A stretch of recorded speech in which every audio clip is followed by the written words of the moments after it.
안녕하십니까, 김용대 변호사입니다. 오늘은 동업관계에 있어서 정산 문제에 대해서 말씀드리도록 하겠습니다. 동업계약이란 쉽게 말씀드리면 많아요. 작게는 치킨집, 커피숍 이런 경우도 많잖아요. 예를 들어서 그런 경우가 굉장히 많습니다. 내가 직장인인데 그래도 사업을 하고 싶을 수가 있잖아요. 그러면 이제 다른 사람들을 구하는 거죠. 나는 이제 자본만 되고, 나는 직장인이니까 자본만 될 수 있죠. 사업자 등록을 해야 되니까. 그러면 누군가가 사업을 실제로 할 사람을 끌어와요. 그러면 나는 직장인이니까 자본만 되고, 그 사람은 실질적으로 커피숍이나 치킨집을 차려서 일을 하는 거예요. 그러면 이제 수익 분배에 대한 약정을 하고 동업계약을 체결하는 거죠. 작게는 이렇고 크게는 여러 가지 다른 사업이 될 수가 있겠죠.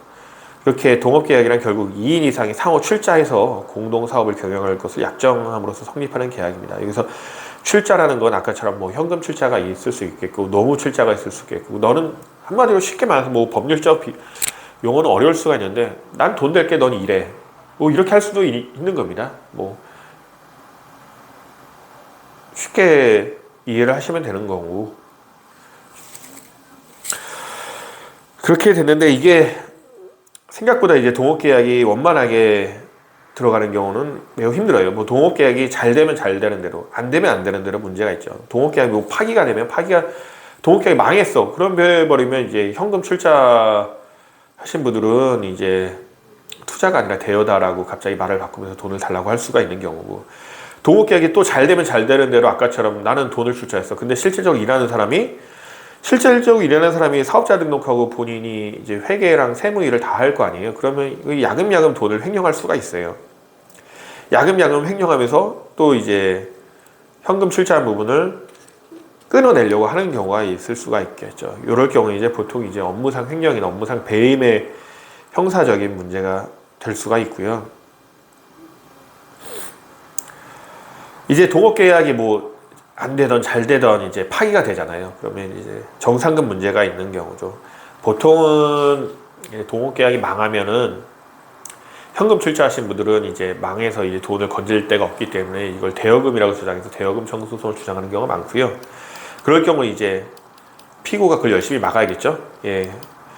그리고 이제 잘 되면 잘 되는 대로 정상금을 받아야 될 거 아니에요. 잘 되면 잘 됐어. 동업체가 갑자기 커졌어. 그러면 내가 대여금, 정산 처음에 출자할 때 1억을 출자했어. 그럼 상대방이 대여금이라고 주장할 거 아니에요. 1억만 돌려주면 되는 거니까. 근데 이게 사업체가 엄청 커졌어. 그럼 나는 더 받고 싶으니까, 더 받고 싶어서 그런 건 아니죠. 원칙적으로 투자를 했으니까 정상금 청구 소송으로 들어가는데, 정상금 청구 소송이란 원칙적으로 그 현재 사업체의 재산을 판가름을 해야 되죠. 사업체의 임대차 보증금, 동산에 대한 재산, 그리고 상가를 처분했을 때 상가 권리금 같은 게 모두 다 정산의 대상이 됩니다. 그럼 정산이 대상이 되는데, 이게 커졌으니까 이제 상가가 값어치가 좀 있을 거 아니에요. 그러면 이제 원칙적으로 비율을 나누는데, 동업계약서를 썼으면 동업계약서에 따르겠죠. 근데 대부분 동업계약서를 안 쓰는 경우가 많아요. 그러면 어떻게 해요?